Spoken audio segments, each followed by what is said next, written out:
Hey y'all, this is Mr. Janellis. Welcome to my channel, and today I have a very exciting topic for you guys. We're going to talk about how to buy your first property.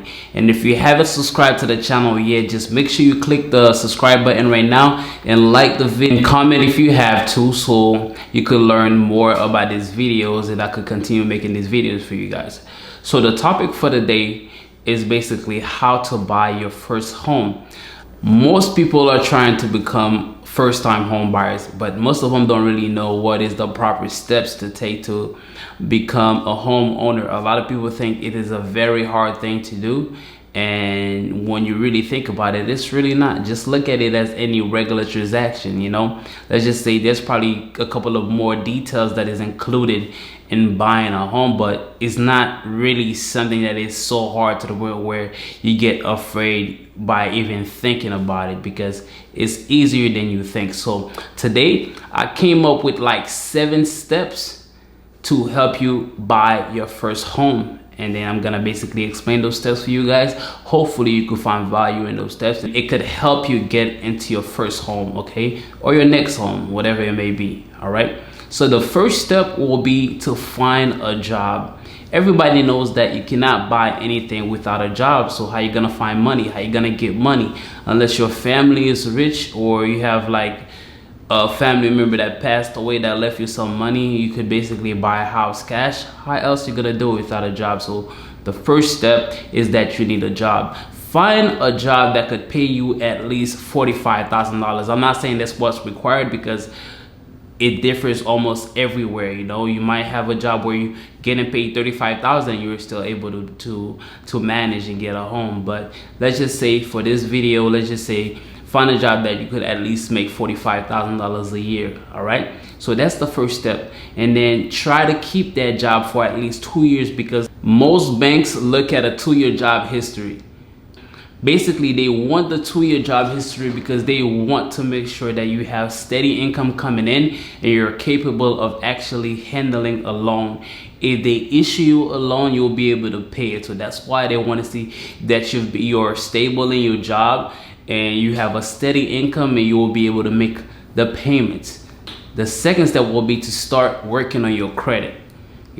For most people, building credit is very hard, and maintaining good credit is actually even harder. All right, the moment that you have some money available in your credit cards or anything like that, you're very eager to use it, and a lot of people don't know how to manage their credit and all that. So make sure you maintain a good credit. For example, for a first-time home buyer, like with FHA, all you really need is a 580, but a 580 credit score in order for you to get into a home. But just because that's the minimum requirement, I'm not gonna tell you to aim for that. I want you to aim in the higher 640 to like 750. You'll be able to get a better interest rate if you are within those numbers.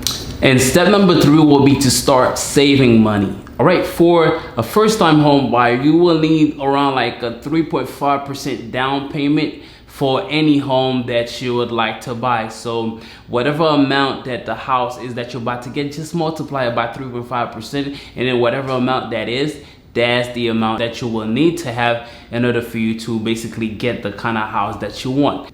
A down payment is mandatory, so therefore what we need to do is to start saving money.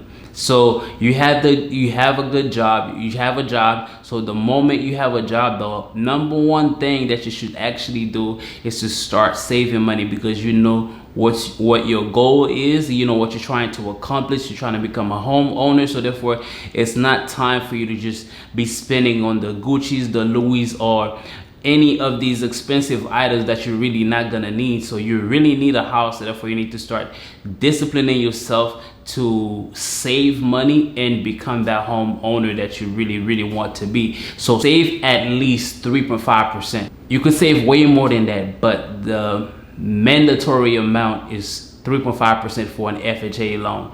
But a lot of people could go other routes if they want to, but I'm specifically thinking about people that haven't bought a home yet. I know it's very hard to say, but guess what? It's not impossible. If you set your mind, on a specific goal that you want to accomplish, if you want it bad, you're going to make it happen. You're gonna have to do the necessary sacrifices in order for you to accomplish your goals. And the fourth one, now you have a job, you already have a job, your credit is good, and then you already have your savings. Now it's basically time for you to start the real process of actually getting the house. Now what you must do, I always tell people this, before you even go and start looking at houses, the first thing you should do, you should go with a plan.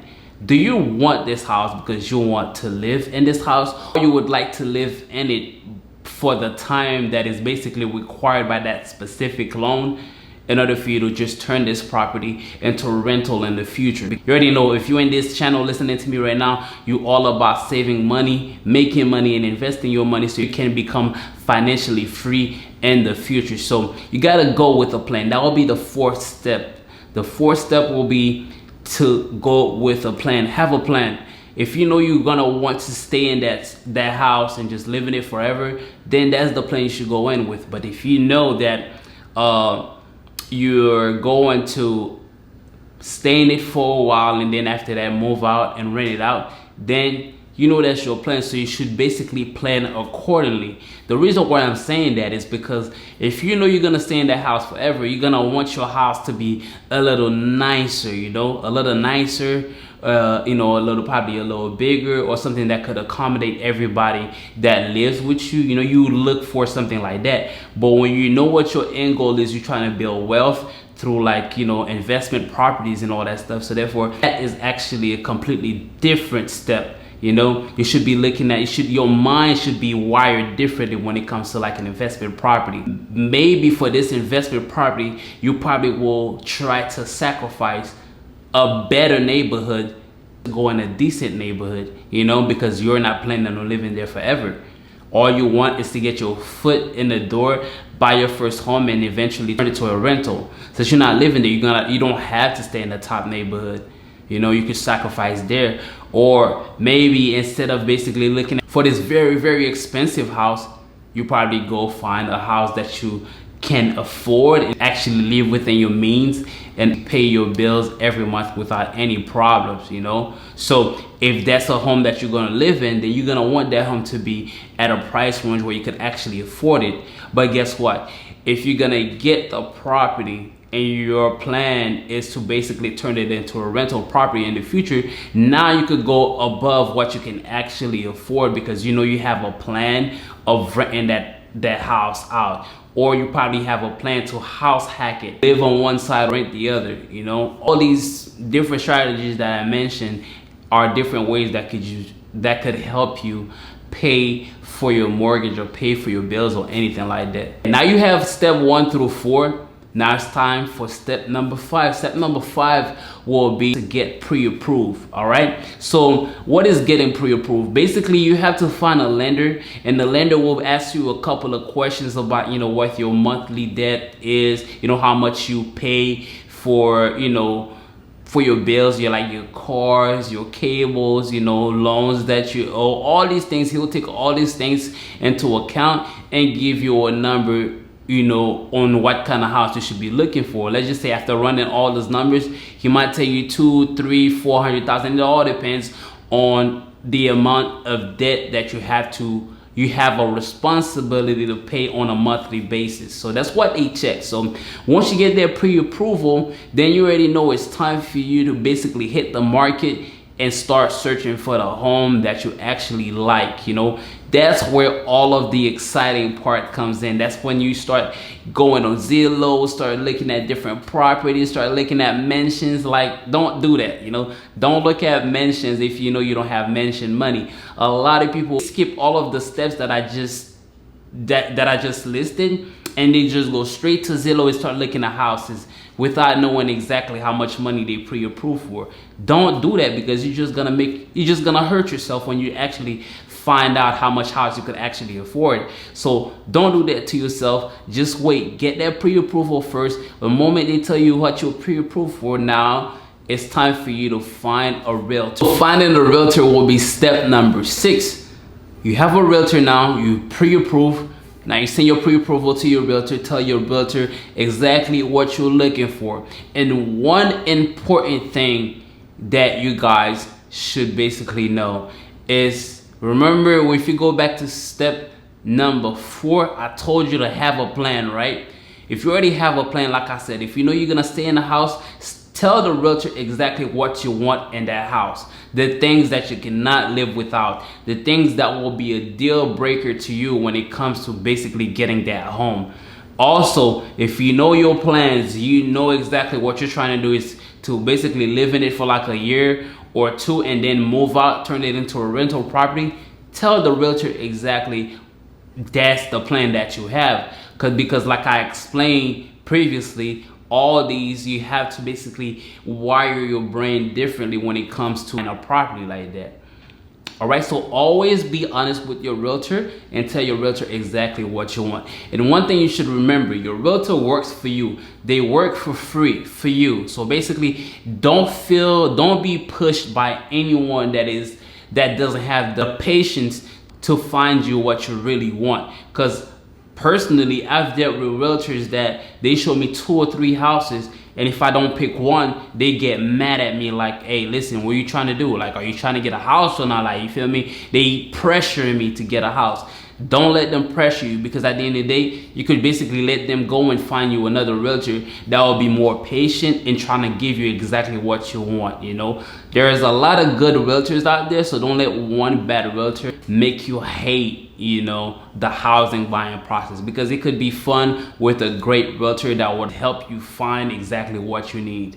All right, so now you have a realtor. Step number 7 will be to start sending offers. All right, now you on Zillow, you on realtor.com, you on Trulia, going crazy looking for houses, getting excited and everything like that. You know, you find a house of your dreams. If you find a house, you fall in love with it, you send an offer. Always have that in the back of your mind that the seller don't have to pick your offer. All right, if your offer is not the best offer out there, they're not gonna pick it. So be ready for that, because you will get rejected a lot, you know. I'm telling you, I'm speaking from experience. Like, you go find a house that you really like, you be like, hey, listen, I'm ready, I would like to send an offer. You pray about it, hey, God, please help me out, hopefully I get this home and all that stuff. You know, at the end of the day, you might not end up getting it. So don't get discouraged. Just continue sending offers on different houses that you may find, because there is a house out there for you. You just gotta have the patience to wait.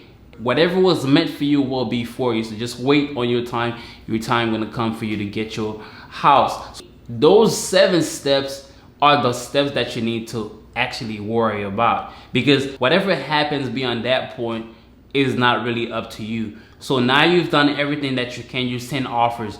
The moment they accept your offers, now you could start going to the next step, you know, such as like, you know, doing appraisals, like doing an inspection. That's way beyond. Like, that's when the realtor will actually help you out with all of these things. But the things that is necessary for you to do are those 7 steps that I actually listed. All right, so if you find value in this video, if you learn a lot from this video, if you feel like this video prepared you to be ready to get your first home, please click the like button, you know, comment if you have to, subscribe to the channel so you could learn more about building yourself and to eventually become financially free, because that's what this channel is about.